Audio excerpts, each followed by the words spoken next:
Fala, meus amigos, tudo bem com vocês? Vamos retomar então o nosso estudo de processo civil. Nós vamos concluir nesse vídeo o estudo da impugnação ao cumprimento de sentença. Não sai daí que eu volto já já.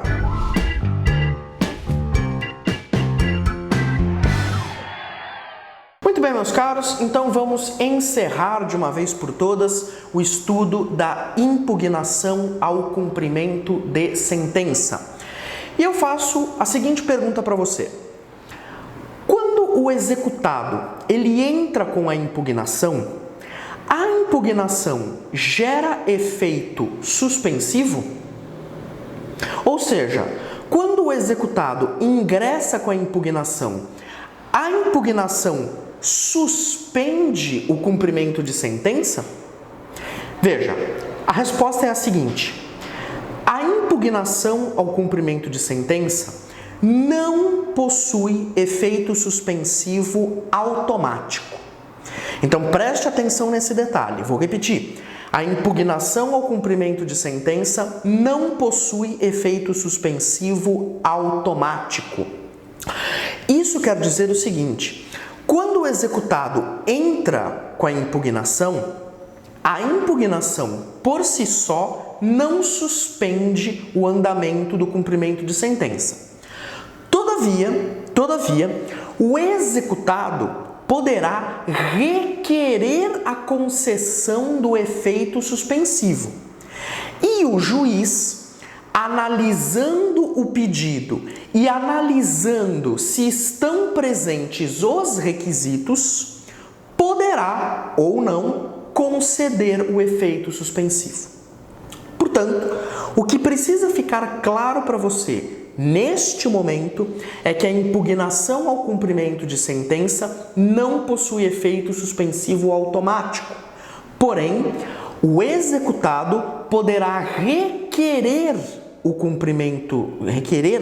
a impugnação que tem efeito suspensivo, e o juiz, analisando o pedido e analisando se estão presentes os requisitos, poderá conceder o efeito suspensivo à impugnação. Tudo bem, meus caros? Tranquilo? Mas, professor, me diga, quais são esses requisitos para que a impugnação tenha o efeito suspensivo? Vem comigo para a lousa que eu vou mostrar para você. Muito bem, então quanto ao efeito suspensivo da impugnação,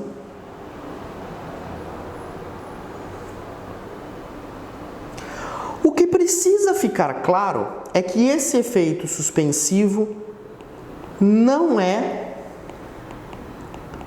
automático. Ele não é automático, isto é, ele depende de requerimento. Tudo bem? Depende de requerimento. Depende aí que seja formulado um pedido. Então, o executado, ele poderá requerer a concessão de efeito suspensivo, desde que ele preencha os seguintes requisitos. Então, vamos lá. Quais são esses requisitos? Essencialmente, o executado precisa cumprir 4 requisitos. Primeiro requisito: garantia do juízo. Garantia do juízo. Aqui você precisa se ater a um detalhe importante que, na verdade, eu já havia comentado, já havia explicitado, mas que é importante relembrar. Para eu entrar com a impugnação, para o executado entrar com a impugnação ao cumprimento de sentença, não é preciso garantir o juízo. Não é preciso garantir o juízo. A garantia do juízo é requisito para a concessão do efeito suspensivo na impugnação. Tudo bem? Tranquilo? Muito bem. Essa garantia, ela pode se dar por penhora,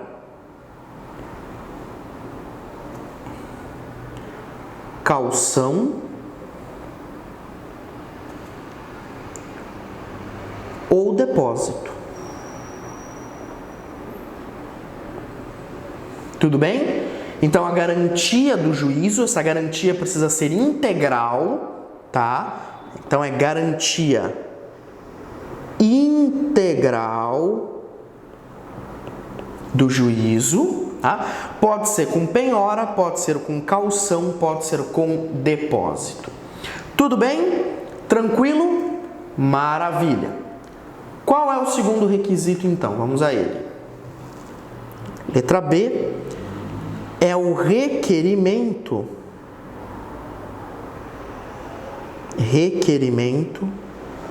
expresso do devedor, do executado. É o requerimento expresso do devedor, requerimento expresso do executado. Isso significa o quê, professor? Significa que o efeito suspensivo não pode ser concedido de ofício pelo juiz. Tá? Não pode ser concedido de ofício pelo juiz. É preciso ter requerimento expresso do devedor. Tá? É preciso que haja pedido.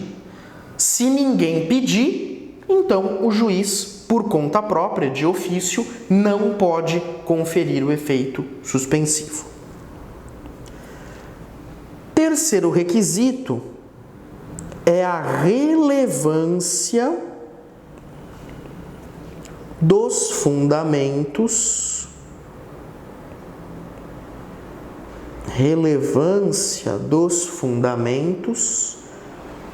defensivos. Relevância dos fundamentos defensivos. Tudo bem? Ou seja, esses fundamentos defensivos, esses fundamentos da defesa, eles precisam ser relevantes. E por fim, o quarto e último requisito é o risco de grave dano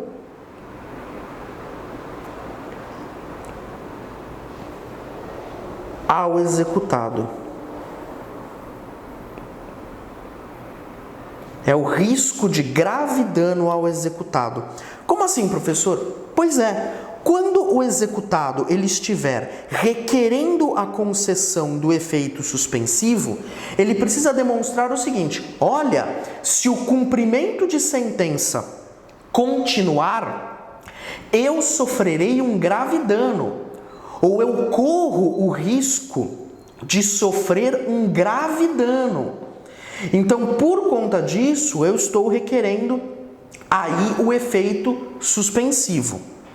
Tudo bem? Então, veja aí que para que o efeito suspensivo ele seja concedido e eu consiga obstar o prosseguimento do cumprimento de sentença, não é fácil. Eu preciso desses 4 requisitos. Tudo bem? Preciso desses 4 requisitos. Preciso garantir o juízo integralmente.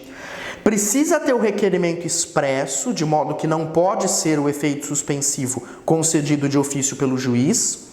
Tem que ter relevância dos fundamentos defensivos e eu tenho que demonstrar um risco de grave dano ao executado.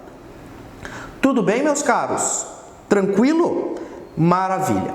Para a gente encerrar a impugnação, um último tema que eu quero falar é sobre a sucumbência.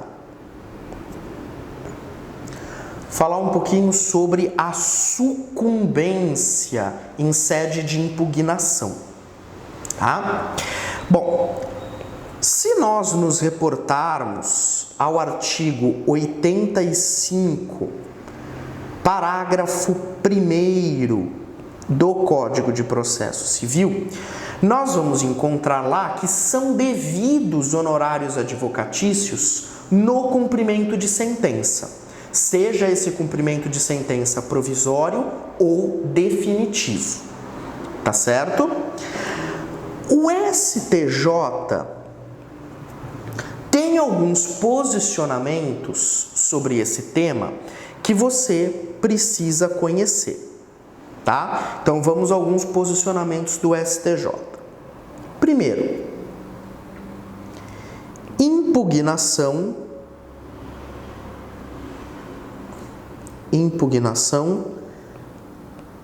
não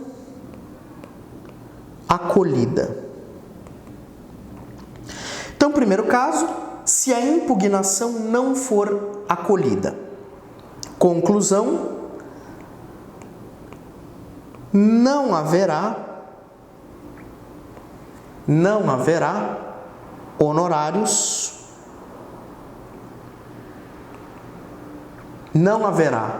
honorários, para o advogado, me permita abreviar, para o advogado do credor. Se a impugnação não for acolhida, não haverá honorários para o advogado do credor. Tudo bem? Primeiro posicionamento. Segundo posicionamento. Se a impugnação for acolhida, então se a impugnação for acolhida, o juiz fixa honorários,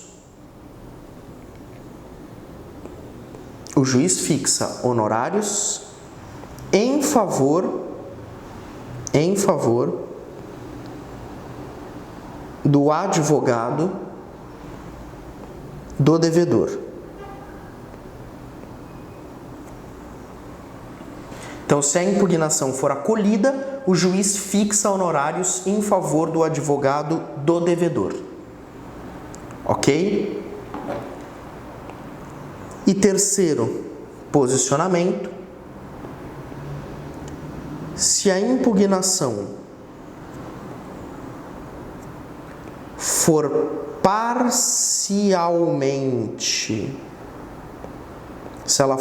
parcialmente acolhida,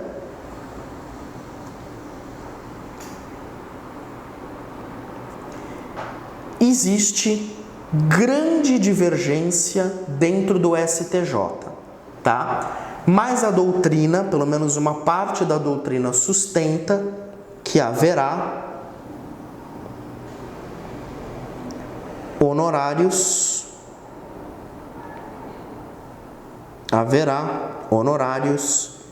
recíprocos.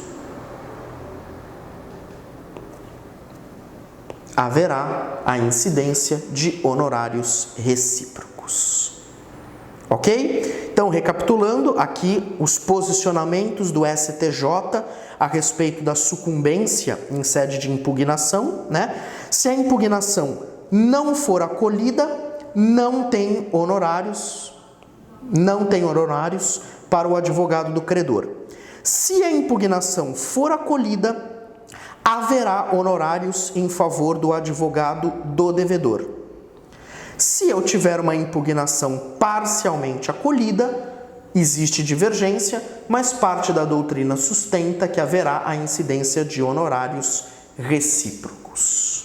Tudo bem, meus amigos? Então, com isso, a gente falou aí sobre vários temas importantes relativos à impugnação ao cumprimento de sentença. Tudo bem? Então, falamos sobre procedimento, falamos sobre as matérias que podem ser alegadas, enfim, muito conteúdo foi abordado sobre esse assunto, tá bom? Com isso, a gente encerra a impugnação e no próximo vídeo a gente dá sequência à matéria, tá bom? Forte abraço e bons estudos!